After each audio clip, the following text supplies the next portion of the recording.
भोपाल शहर की सुबह थी।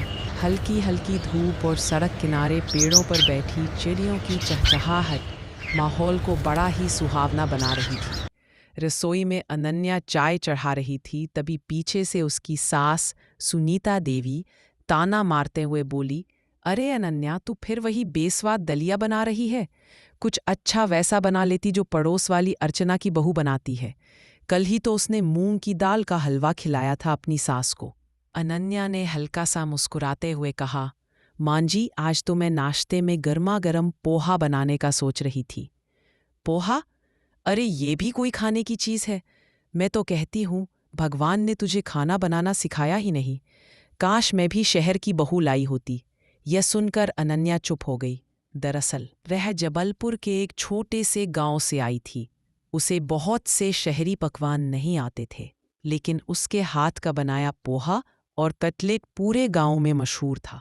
अगले दिन बड़ा मौका था। सुनीता देवी के छोटे देवर का परिवार पहली बार घर आने वाला था। सुनीता बोली, देख अनन्या, इस बार मेरी नाक मत कटवा देना। कुछ बढ़िया सा बना लेना मेरी देवरानी को। बहुत नखरे हैं।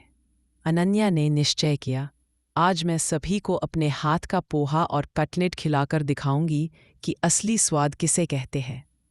सुबह अनन्या ने सारी तैयारी शुरू कर दी। पति अभी ऑफिस जा रहा था। अभी थोड़े सामान की ज़रूरत है। शाम को मेहमान आ रहे हैं। तुम लिस्ट भेज देना, मैं भिजवा दूंगा। कुछ देर बाद सामान आ गया। सुनीता देवी दोपहर में सो गई और अनन्या चुपके से रसोई में तैयारी करने लगी।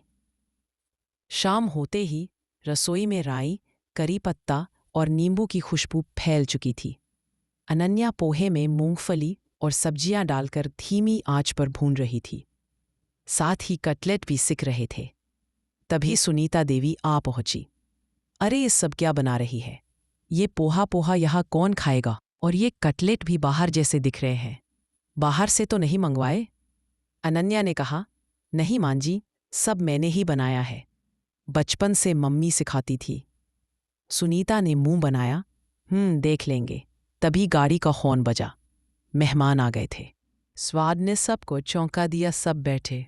अनन्या पोहा और कटलेट की प्लेटें लेकर आई। ऊपर से उसने अनार के दाने, हरा धनिया, नींबू और सेव डाल रखा था।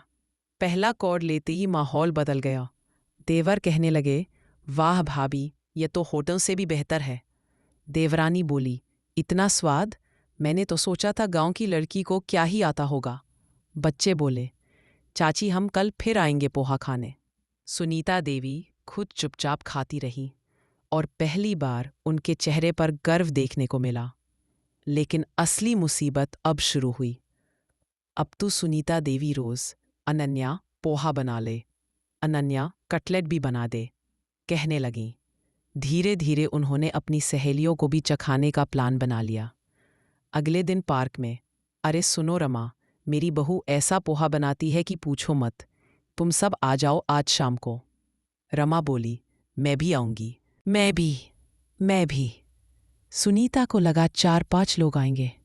लेकिन शाम को जब दरवाज़ा खुला, पूरा ग्रुप, 18 औरतें खड़ी थीं। सुनीता के होश उड़ गए। अनन्या पर दबाव बढ़ा। सुनीता रसोई में आई, बहू, आज हमारी इज्जत तेरे हाथ में है। खाना कम पड़ गया तो लोग पूरे मोहल्ले में हंसेंगे। अनन्या बोली, आप फिक्र मत कीजिए, मैं बना देती हूँ। वह तेजी से काम में लग गई। कम तेल, अच्छे मसालों और ढेर सारा प्यार डालकर उसने बड़ी मात्रा में पोहा और कटलेट तैयार कर दिए। सबने तारीफों के पुल बांध दिए। औरतों ने एक एक प्लेट लेकर खाना शुरू किया।